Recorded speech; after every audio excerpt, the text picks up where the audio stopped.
What is up, my friends? It is a brand new week and you are very welcome along to this Anfield Agenda news roundup. In this video, I'm going to be speaking about potentially some positive news around Trent Alexander-Arnold's contract situation, at least according to one report. We're going to be linking Liverpool with a winger plying his trade in Serie A. I have to say, this one kind of came out of nowhere, but I'd love to know your thoughts on it. And we're also going to be giving you an update around Virgil Van Dijk's injury situation as he has been released from the Dutch national team ahead of their final Nations League game, meaning he will currently be back at the AXA training centre, hopefully getting looked over and preparing for the game against Southampton. That and a few other bits and pieces over the course of the next 8 to 10 minutes. As always, want to know your thoughts on these subjects, so do let me know in the comments section. Drop a like on the video if you enjoy it, and of course don't forget to hit that subscribe button. I will be back tonight at 8:45 for the late night agenda, but just another little bit of interesting news for you. We are going live today, myself and Lee Gunner, at 6 p.m. on the Red Mist podcast for our first episode. So if you can, jump over there, give us a sub, and hopefully you'll enjoy the first show coming up today, Monday at 6 p.m. live. So again, appreciate your support with that one. Right, let's get straight into it, my friends. So a report came out of Italy that suggests that Liverpool, very, very much like AC Milan winger Christian Pulisic, and could look to do a deal there. Now, look, he's a good player. I've always liked the idea of Christian Pulisic at Liverpool, but I just don't think that this one has any legs, in all honesty. Maybe AC Milan are trying to drum up interest in him, although I don't know why they would, because he's doing very well for them. But this one, to me, is, again, belonging on a certain island off the coast of the Mediterranean that you might know better as, of course, Bullshit Island. So, yeah, look, I don't think there's anything to this one personally, but it was an interesting one because it makes a nice change from the folks over in Italy talking about bringing Federico Chiesa back over. And I wouldn't be surprised if in the following days we see some talk of a swap deal maybe, because it feels like they just miss Federico Chiesa over in Italy and they just want him back. So maybe keep an eye on this situation. But look, two things, I guess. One, do you believe this story? I don't. And two, would you take Christian Pulisic at Liverpool if by some massive coincidence it was true? Let me know your thoughts.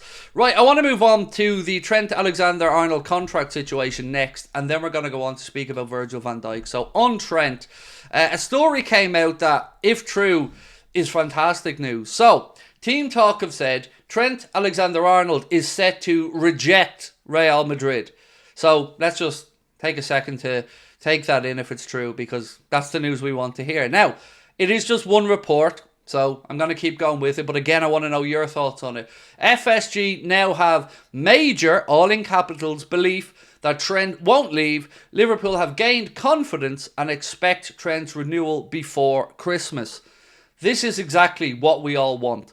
I'm going to be speaking with David Lynch on Wednesday, so I'm going to be able to put it to David and see what David has to say around this. Maybe he has a shared optimism around the Trent Alexander-Arnold contract situation.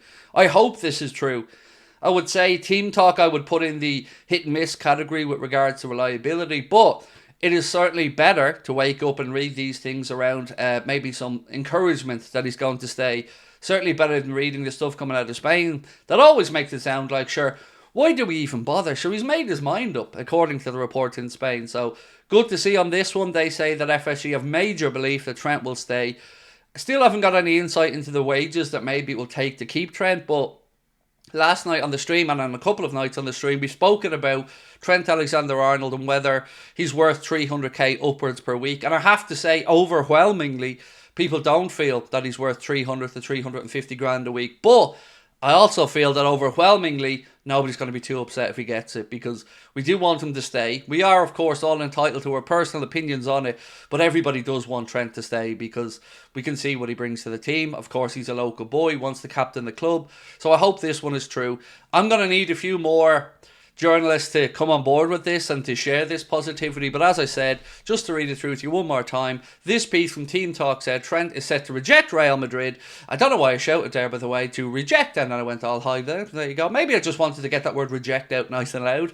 And FSG have major belief that Trent won't leave. So again, I wonder, when this all comes out in the wash and hopefully Trent signs a new deal, I wonder will we hear if there was other clubs interim, because there's been some talk that maybe Barcelona were flashing their eyes at Trent and maybe looking to try and bring him in there. So for us, we don't really care who he rejects. It's all a matter of will Trent stay, and according to Team Talk, they very much believe that he will. Now, a little bit of a scare for Liverpool around Virgil van Dijk, our captain, but I think it's going to have a positive ending. So a piece in the Echo said, Liverpool issue new statement on Virgil van Dijk fitness after Netherlands exit. So Liverpool have confirmed that Virgil van Dijk will report back to the AXA training centre, having been released along with Frankie de Jong from the Dutch national team squad.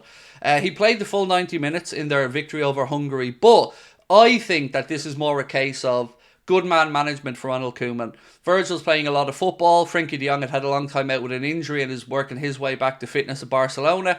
I think the fact that they've already put themselves through to the playoffs for the Nations League title, that this is what's going on here, that Virgil is being released. They always throw around the words medical reasons, but I don't think Virgil has any injury or knock, so hopefully this is just a case of good management from the Dutch national team, and I very much think it is, to be honest. So I wouldn't be concerned that we don't see Virgil playing against Southampton. I just think that this is them saying, look, we've done what we need to do in the Nations League. Long trip away, I think it's Serbia, if I'm not mistaken, that they're travelling to play in their last game. So this makes sense to me that Virgil's just told to go back to Liverpool. And I'm sure we'll have a day or two of, oh, he's being assessed and blah, blah, blah. But I would be absolutely shocked if he wasn't in the starting 11 for the game coming up against Southampton this weekend, which is the first game back, by the way. So remember, Liverpool playing Southampton on Sunday at 2 p.m. And of course, we'll be here to take you right through that one as well. So one thing on Ruben Amorim and Manchester United I just wanted to bring to your attention to maybe just quell some of the hype that's going on here. The Telegraph have said that Ruben Amorim is set to operate on a modest budget or more modest budget than Erik ten Hag at Manchester United, and will be tasked with maximising the untapped potential in the squad as the club aim to end damaging and costly cycle of mass overhauls. So I wonder, has he been told there's no money to spend and he has to come in and improve what's there? Because, you know, I've seen lots of articles from United fans and stuff over the last week saying these are the 6 players that Ruben Amorim needs to bring in, as if they don't realise the amount of money that United have spent.